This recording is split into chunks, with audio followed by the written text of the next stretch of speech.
سلام به مجموعه اتوکارم، خوش اومدید. امروز با یه دستگاه کوپر اس مدل 2012 در خدمت شما هستم.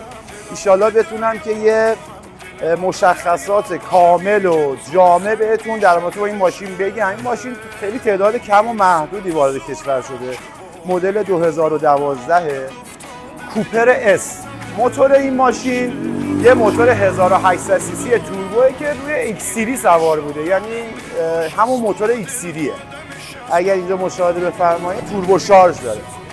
از آپشن ها سیستم صوتی هارمن رو داره. بیاید اینجا سیستم صوتی هارمن کاردن رو داره. عرضم خدمتتون که گرم کن و اینا. گیربکس دستی هم داره، این اتوماتیکشه.